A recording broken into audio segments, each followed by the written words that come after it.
to 5 Minutes of Family. Today we're going to learn how to add names to your tree. I've had a few people ask me, how do I add names to my FamilySearch tree? So this is it. This is where you're going to find out. We have 5 minutes. I'm going to turn my timer over so I can make sure I'm doing this in 5 minutes. Okay, so we're going to go and add names through your family tree, a landscape view of your family tree. There's other ways to do it, and if we have time, I'll touch on that. So click on Family Tree, drop down the menu, and click Tree. Oh, they're going to do some maintenance. Okay, I'm going to do this example on my husband's line because I've got an Add Father and Add Mother box right here on the front page. If y'all have some, maybe your parents have these Add Father, Add Mother.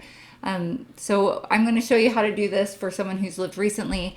If the person you're going to add is still living, you'll probably just need to type in their name and create a person, and I'll show you how that happens in a minute.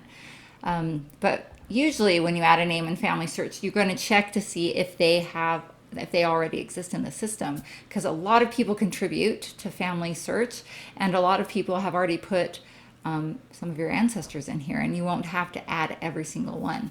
And it's really nice. As long as the information is correct, you kind of want to check on the information just to make sure that the trees have the right information. But there's ways to do that, and we'll talk about that in a different video. So I'm going to add my husband's grandpa, and his name was John. It's like this crazy Czech name. I think that's how you spell it. And I know he was born in South Dakota, and I can click on that, and died in South Dakota. And I met him before he died. He was hilarious, and he told funny stories and loved Czech polka music. Oh, there it is. I can just click on that. So FamilySearch likes you to use standardized places.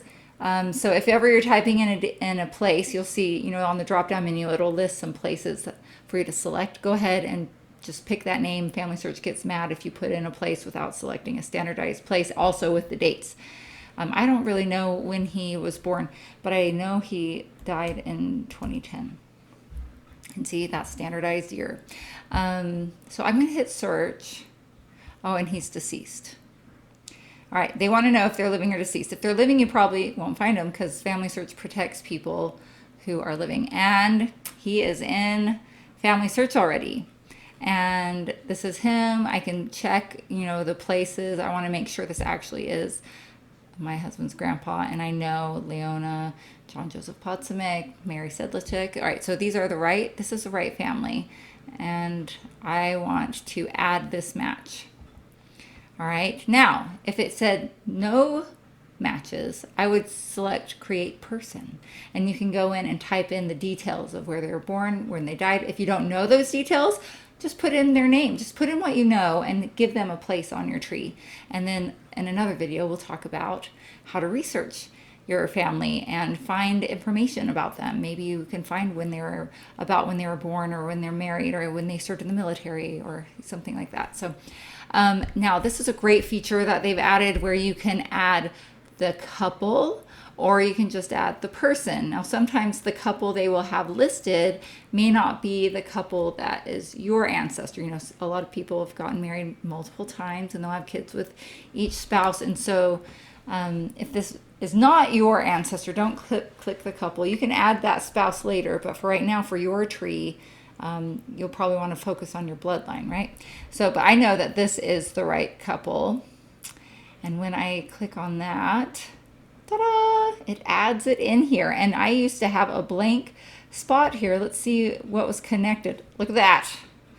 I have a whole tree connected to this family, and I didn't even do this research. Someone else did and added it into this system, and it's pretty fantastic. So that's one way to add to your tree. Another way, I'll go ahead and do this. So if you click on the person's name, like maybe the child of the person that you want to add, there's a person page. Each person has a person page. I call it a personal profile page, but I think FamilySearch called it a person page. So here is John Potsumek, and I can go down and I can see his birth information and christening. Christening sometimes is what you use for birth because it's all the information you get. Other information can be where he lived. You can get military information, bar mitzvahs. You can get all kinds of information in here and list it.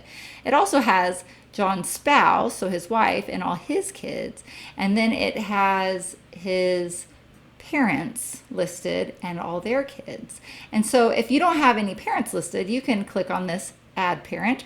Or let's say you know that they were married more than once and you want to add the other parent, the other spouse, or let's say they're biological parents and adoptive parents, you can add both of them in there. And it has a place for you to indicate, is this their biological parent or is this their adoptive parent? And you can say which one you want to show up on the family tree.